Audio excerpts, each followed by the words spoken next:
eu vou identificar? Tudo começa, a primeira identificação já é na anamnese, né? Anamnese, a ficha, né, ou o sistema que o seu cliente está preenchendo, ele já é muito importante para que você já faça ali uma identificação, né? Então não é só o endereço, documento, forma de pagamento, não. É saber a história da saúde da criança, problemas alérgicos, hábitos que essa criança tem, né? Então, na sua anamnese, tudo que você quer identificar no seu cliente, adolescente, criança, você já coloca ali na sua anamnese, né? Lógico que sempre vai vir um responsável junto, não é verdade? Esse responsável ele vai estar colocando ali. E você também conversando com a criança é muito importante para que você possa realmente identificar problemas respiratórios, problemas posturais, problemas até mesmo anamnese familiar, né? Eu falo também sobre isso, porque todo o aparelho ortopédico funcional precisa de coordenação, precisa de supervisão, precisa de orientação. E o responsável disso são os pais. Então é muito bom você também identificar quem é que está ajudando essa criança. É o avô, é o tio, é o irmão mais velho, são os pais são casados ou não. Então uma série de identificações é importante. Então a primeira identificação que você tem que ter já é a anamnese, antes dele entrar dentro da tua sala. Você já vê a postura dele, como que é o relacionamento ali, a atitude que ele toma já com o responsável que está com ele. O segundo tópico que está dentro da identificação são as fotos, né? Como a gente está aqui vendo esse slide aqui das fotos. Foto é muito importante, pessoal. Sabe por quê? Foto faz com que a pessoa, né, ela venha se expor mais para você. Então, muitas vezes a gente está aceitando as fotos vindo do centro radiológico. E eu sempre falo que é importante você ter as suas fotos, você fazer o seu padrão, fazer o seu protocolo de identificação fotográfico do seu paciente, né? Então, eu vou colocar aqui fotos que vieram do centro radiológico para você ver como que é pequenininho as informações de identificação que você tem, né? Porque, lógico, aqui eu quero colocar só os princípios para você poder dominar, né, a ortopedia funcional dos maxilares. Mas na próxima aula eu vou falar sobre protocolo fotográfico e vai ser bem legal, tá? Para você acompanhar como é o meu protocolo fotográfico, que é bem minucioso e que tantas particularidades a gente começa a observar dentro das fotografias. Então a próxima aula vai ser protocolo fotográfico. Tudo isso é muito importante para que você venha dominar o diagnóstico e o planejamento ortopédico funcional, o sucesso. Então, a identificação do cliente, primeiro princípio, identificação do cliente. Dentro da identificação do cliente, nós vamos ter anamnese, então você elabora a sua anamnese, né? Como eu já passei para você, tudo que você quer saber dessa criança e também da família. E o segundo tópico é a fotografia, tá? Então essa fotografia, vê como ela é pobre, olha, o paciente, cabeça muito baixa, já não é legal, tinha que levantar um pouquinho mais a cabeça. A foto de perfil tá legal, né? Mas ainda falta outras fotos que a gente vai estar falando, né? Mas o que eu posso ver já nessa foto de identificação? O que o meu cliente tem? Olha lá, ele está com a boca entreaberta, né? Vou pegar aqui a ponteira para a gente ver. Então, olha só, ele está com a boca entreaberta, ele tem essa musculatura muito volumosa. Então, tudo isso já está me identificando que eu estou achando que esse cliente ele é um respirador bucal. Outra coisa que a gente vê, ó, a narina dele aqui, ó, você percebe que uma é mais aberta e a outra é mais fechada? Olha só, coisas que você está vendo na fotografia. Talvez ele sentado na cadeira você também vai ver, mas como é que você vai registrar isso? Por que a fotografia é importante? Porque quando você senta, você vai colocar os pontos, os tópicos, né, do que você está vendo ali que não está legal naquele paciente. Então aí é o momento de você olhar a foto e falar, ah, olha a narina, será que tem um desvio de septo? Será que tem um corneto mais hipertrófico do que o outro? Qual é o problema respiratório que essa criança tem, que esse adolescente, pré-adolescente tem? Aí você vai na anamnese, olha lá, ah, ele é respirador bucal, baba muito no travesseiro, né? E as anotações que você faz na conversa que você tem com o responsável que está junto com essa criança, com esse pré-adolescente ou a pessoa, né? Então são coisas que a gente tem que realmente observar. Então olha só, musculatura bem relaxada, boca entreaberta, provavelmente tem um respirador bucal ou alguma outra disfunção respiratória, mas tem alguma coisa aqui, tem que identificar e tem que solicitar exame, né? Às vezes você tem que pedir uma frontal PA para que realmente você venha ver se tem assimetrias também, né? Isso é muito importante. Então, só nessa foto, olha tanta informação que a gente consegue tirar, né? E nessa outra foto aqui de perfil, né? Então, a gente já vê um perfil razoavelmente bom, mas eu vejo ó, um queixinho curto. Olha só, olha aqui, ó. Nesse ponto aqui, a gente tem um tecido mole, bem curtinho, né? Bem levantadinho, narizinho levantadinho, arrebitado, e aqui uma mandíbula, né, bem curtinha. Então isso daí já mostra, opa, será que eu tenho uma distoclusão? Será que eu tenho uma mandíbula que está bem para trás? Então olha só como que a foto já nos mostra alguns fatores. Outra foto, também foto vindo do centro radiológico, né? Olha só, tá boa essa foto? Tá boa. Mas você vai ver que não tem a fotooclusão. A fotooclusão é bastante importante. Por quê? Se ele é um respirador bucal, ele vai ter uma atresia, ou seja ela uma atresia significativa, esquelética da maxila, ou só dentro-alveolar. Então é importante você também ter as fotos oclusais. Lá no protocolo fotográfico, que vai ser na próxima aula, eu vou passar isso para vocês, tá?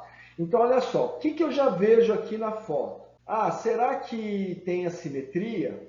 Bom, estou olhando aqui não, né? No rosto eu já olhei na outra foto também, não tem assimetria, está bem alinhado. Mas eu vejo aqui laterais, né? O que esses laterais me indicam? Que está vindo os caninos. Quem é que está fazendo isso daqui com os laterais? Os caninos. Provavelmente ele passou ali perto da raiz do lateral e deu uma empurradinha ele para vestibular, né?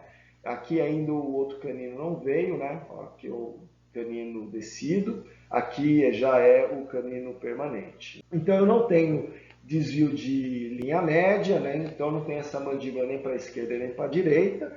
Está vindo os caninos, né?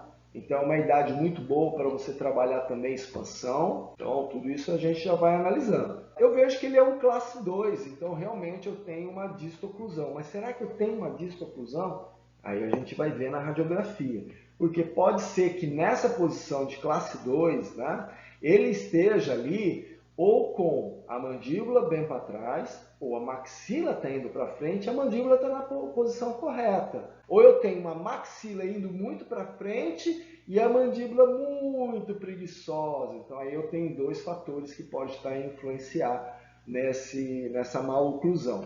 Eu vejo também que é classe 2 do outro lado, ó. Então ele está bem simétrico. Então isso já me fala, puxa, já olho aqui e já penso, eu tenho que avançar essa mandíbula. Perfeito, avançar essa mandíbula. Mas eu não tenho a foto oclusal, né? Mas olha aqui, olha, o corredor bucal, né? A gente já vê que é pobre. Então eu percebo que é uma maxila que faz mais uma forma de triângulo do que de uma parábola, né? Então, provavelmente eu tenho que fazer expansão também, além de avançar. E olha que eu vejo aqui também, olha, eu vejo que tem também sobremordida. Um pouco de sobremordida, dá para melhorar isso daí. Lógico que ele está na fase de transição, está perdendo os dentes descidos, né? Está vindo os permanentes. Eu tenho que verificar também como é que está essa erupção, essa troca de dentição descida para a dentição permanente. Então são fatores que eu tenho que identificar, tá? Então, primeiro princípio, identificar. Então eu vou identificando. Sabe o que é bom para você? Você que é odontopediatra, você clínico geral, que está começando, você anotar. Lógico, eu vou olhando aqui, eu já vou falando. Eu nem lembro mais desse caso, né? Um caso de muitos anos, né? Mas são casos, eu peguei inclusive isso para mostrar, né, a deficiência da fotografia, né? Uma fotografia analógica, nem era digital ainda na época. Então, olha só, é bom você estar anotando. Tecido mole, perioral hipotônico, nariz arrebitado, não tem selamento labial, não tem desvio mandibular, tem assimetria facial, tem assimetria das maxilas, arco fechado, atrésico, né? Classe 2, divisão primeira. Então, tudo isso você já vai anotando dentro das identificações, né? Está na troca de dentição decídua para a dentição permanente, está na dentição mista e em transição, né? São fatores muito importantes para que você esteja anotando. Por quê? Eu estou identificando os problemas, né? Vamos lá para frente?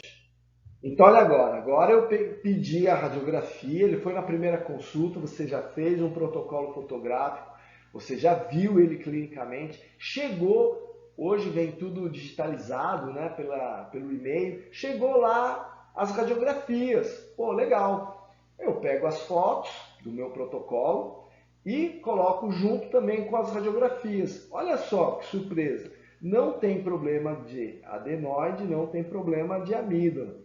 Pessoal, aqui a observação, sempre solicite aqui, posição correta, ereta da coluna, tá? Isso é muito importante por causa do posicionamento da mandíbula, né?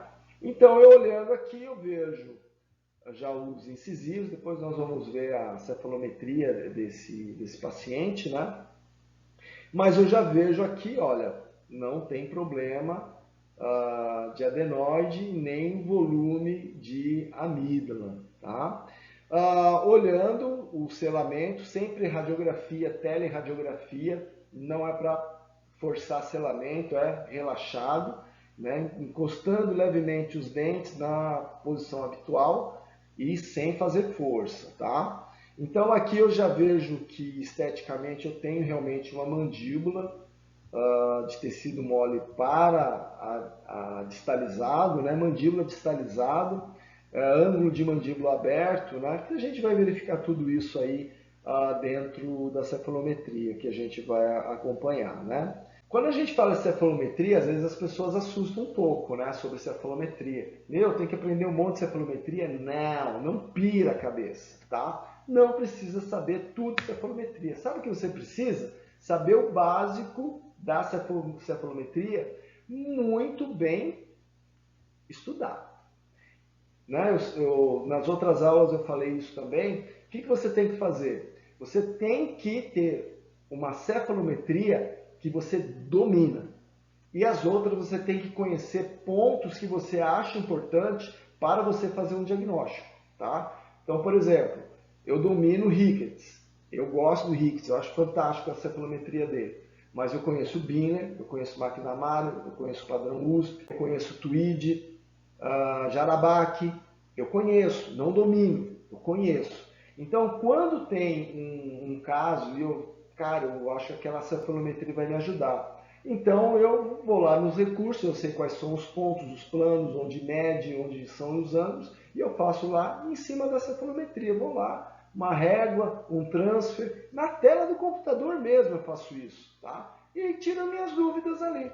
Pronto, resolvido. Né? Então, domine uma cefalometria. O que eu indico é você dominar a cefalometria Ricketts, porque ela tem uma facilidade de visualização com a cefalometria Ricketts e fácil você entender lá os números, que a gente vai ver hoje também um pouquinho disso. Você vai olhar assim, você vai pirar, mas não pira, não precisa pirar, não fique louco. Né? É muito legal a cefalometria de Ricketts, você vai começar a entender. Tá? Então vamos lá para frente. Panorâmica, né?